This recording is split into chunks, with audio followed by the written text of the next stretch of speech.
Goldstone here, and today's video I'll discuss why I believe the Chaos Dwarfs are an amazing race and provide you with a general guide on how to play them. To begin, the Chaos Dwarfs have 4 different resources to manage: labor, raw materials, armaments, and conclave influence. The way they are designed is that you obtain labor from battles or sending out convoys. Labor is used to acquire raw materials, which are then used to develop your provinces and create armaments. Armaments are further used to construct advanced military buildings, increase your unit capacity, and enhance the strength of your units. Conclave influence can be gained passively through owning regions, constructing specific buildings, or by using up labor. Labor gradually depletes depending on the public order of the province in which it is stationed, meaning it is not directly spent on obtaining raw materials, but rather lost passively. You can also manually spend labor in 4 different ways: to rush construction, sell them for gold, use them to gain conclave influence, and use them to increase public order. Raw materials are used to build up your towers and factories. They can also be used passively by your factories to increase your armament production or income. Conclave influence is used to gain seats in the Tower of Tsar, which provide unique bonuses to your campaign. Facilitate confederations through the Tower of Tsar, and allows for instant upgrade of province capitals, similar to the Skaven food system. To manage these unique resources, the Chaos Dwarfs have 3 different settlement types: outposts, factories, and towers.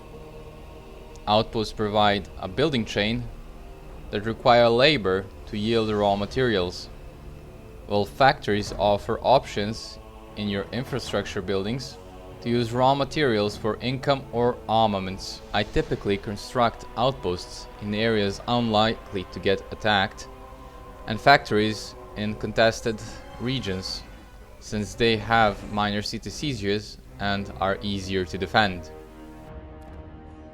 Towers are invaluable, as they enable you to increase your hero capacity, recruit high-tier units, build structures to boost public order, reduce the consumption of raw materials, and enable you to endlessly increase your Winds of Magic reserve, among other benefits. Therefore, always aim to construct towers wherever possible. As for outposts and factories, it depends on your strategy. Generally, I recommend having at least 1 factory in each province. If you plan to build multiple factories, particularly in provinces with many ports or resource buildings producing armaments, make the entire province a hub for factories to maximize their efficiency. Wherever you have ports, construct factories, as they increase armament and income production. When conquering new territory, remember that you don't always need to build infrastructure buildings that consume raw materials, especially in the early game. Labor doesn't have to be at 100%, so don't hesitate to spend it, especially if you have more raw material than you can use. As you expand, you'll need more armies, prompting you to construct infrastructure to convert your raw materials into armaments. Conquering new territory will require building it up, so temporarily slow down your armament production, and then the cycle repeats. In my opinion, conclave influence should be primarily used to climb the Tower of Tsar to secure confederations as soon as possible. The tower offers significant bonuses, and dealing with other Chaos Dwarfs can be frustrating. Afterwards, you'll use it to instantly upgrade settlements to tier 5 and avoid gradual upgrades. What I appreciate about the Chaos Dwarfs is that they never waste any of their resources. You can utilize every resource throughout your campaign. Unlike other races that accumulate resources they can't use, or feel artificially constrained due to slow accumulation, The Chaos Dwarfs provide more options for accumulating resources and allow you to determine when and how much you need, enhancing the engagement and the enjoyment of their campaign. The Chaos Dwarf roster offers impressive diversity without feeling excessive, unlike many other races. When it comes down to building your armies, virtually anything goes. All your units are robust and have significant impact on the battlefield. Whether you prefer a melee-focused army, a balanced composition, or even a powerful doom stack, the Chaos Dwarfs have you covered. While there may be optimal army compositions, each unit from the Chaos Dwarfs roster serves a distinct purpose and excels in its role, especially when boosted by the manufacturer. If you are enjoying the video thus far, please consider subscribing for future content, as your support really does mean a lot to me. Now back to the video. The Caravans system, in my opinion, is the weakest aspect of the Chaos Dwarfs faction. It appears poorly designed, as the optimal choice almost always involves acquiring more labor. This is because other options give you less value.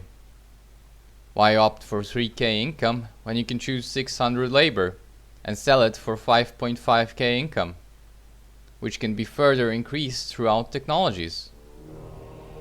The convoy system not only offers limited gain and options, but it also incurs recruitment costs, cargo expenses, and the risk of potential losses.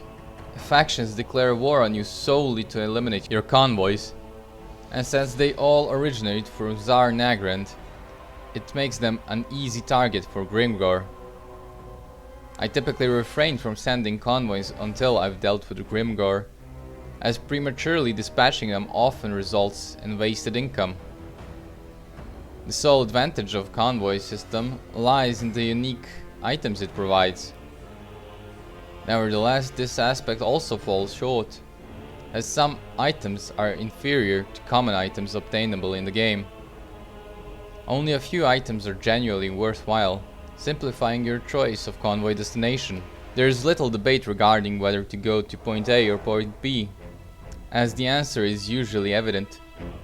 And to clarify, I'm not suggesting that strong items should be weakened, which is how often CA handles matters.